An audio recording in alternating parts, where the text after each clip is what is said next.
Bonjour à tous, bonjour à toutes, je suis Fiona Radkoff, IAIPR en anglais. Je voulais vous proposer une autre idée intéressante que je ne vois pas souvent et qui est l'idée de classify and justify. Donc c'est beaucoup plus intéressant si vous demandez aux élèves de classify and justify à l'intérieur d'un groupe.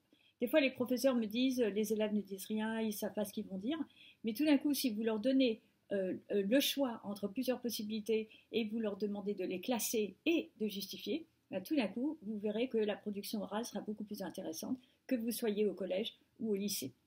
Donc, au collège, c'est quand même plutôt niveau 4e, 3e, quand les élèves ont les moyens pour s'exprimer à l'oral de manière un peu plus spontanée.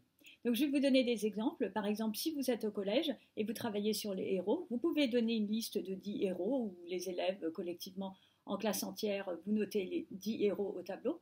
Et puis après, vous demandez par groupe de 4, OK, you choose which are the 5 most famous heroes or the 5 best heroes, etc. You classify them and you justify. Et tout d'un coup, les élèves vont avoir à expliquer pourquoi celui-ci est en premier, pourquoi celui-là en deuxième, et vous aurez beaucoup plus d'expression orale.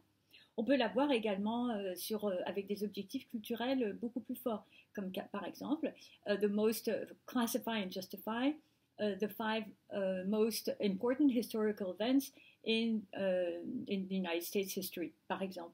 Vous pouvez avoir the most interesting cities, classify and justify the most interesting cities in the United States or in Australia, etc.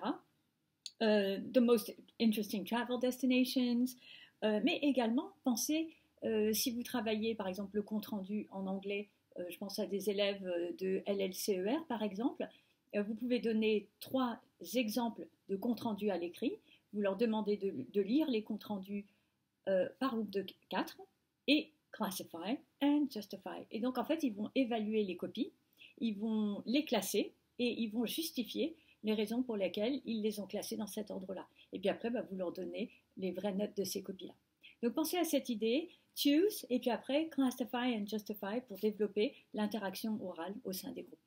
Voilà, je vous souhaite une excellente continuation et à bientôt. Au revoir.